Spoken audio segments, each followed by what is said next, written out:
Shalom, salam. Selamat menyambut tahun baru 2021. Salam sejahtera dalam Yesus Kristus Tuhan kita kepada saudara-saudaraku hamba-hamba Tuhan GSJA se-Jawa Barat. Pembacaan kita sudah sampai pada Keluaran 25 sampai 27. Dalam pasal ini Allah khusus memberikan petunjuk kepada Musa tentang bagaimana mendirikan tempat ibadah untuk umat Israel yang berada di padang gurun pada waktu itu. Dan nama yang dikhususkan adalah Kemah Suci. Tetapi masih ada nama lain seperti kemah mengacu dari penutup bagian luarnya. Disebut pula kemah pertemuan di mana Allah berjumpa dengan umat Israel. Keluaran 27 ayat 21, kemah saksi atau kemah kesaksian, sebab di dalamnya terdapat tabut dan dasar titah. Keluaran 25 ayat 16 dan lain-lain. Alkitab King James Version dalam Exodus 25 verse 9, according to all that I shewed thee after the pattern of the tabernacle. Alkitab King James menggunakan kata tabernakel, yaitu tempat Tuhan berdiam di tengah umatnya. Tabernakel adalah tempat yang menjadi pusat penyembahan orang Israel sejak mereka keluar dari Mesir sampai mereka menduduki tanah Kanaan. Tuhanlah yang berinisiatif dalam kehendaknya yang berdaulat untuk tinggal berdiam di tengah-tengah umat Israel.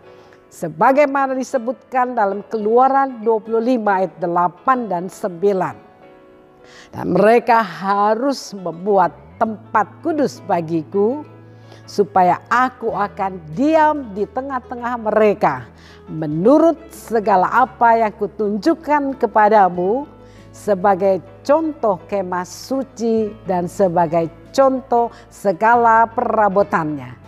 Demikianlah harus kamu membuatnya.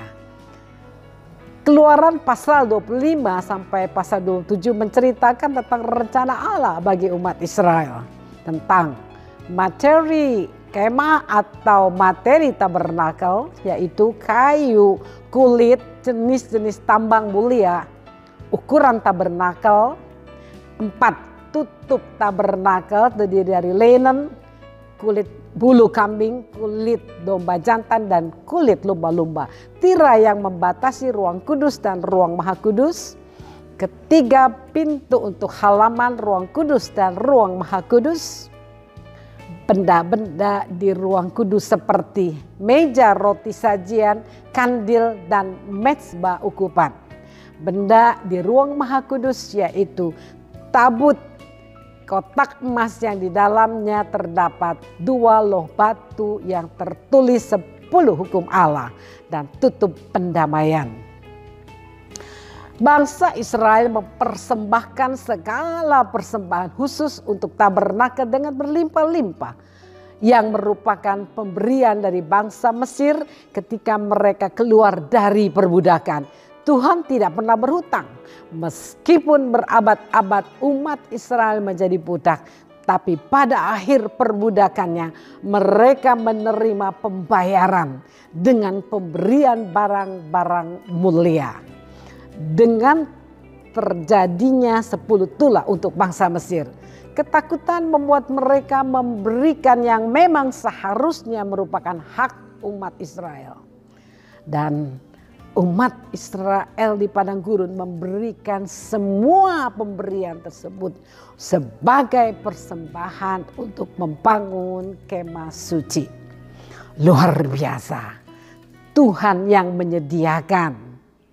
Mereka harus membangun tabernakel menurut contoh dan model yang diperlihatkan kepada Musa di atas gunung. Kemah suci atau tabernakel berfungsi sebagai moving temple, bait Allah yang berpindah-pindah mengikuti tuntunan Tuhan pada bangsa Israel dengan segala peraturannya. Kemah suci atau tabernakel merupakan awal dari tempat pertemuan Allah dengan manusia, tetapi kemah suci abadi akan kita temukan di dalam surga yang kekal.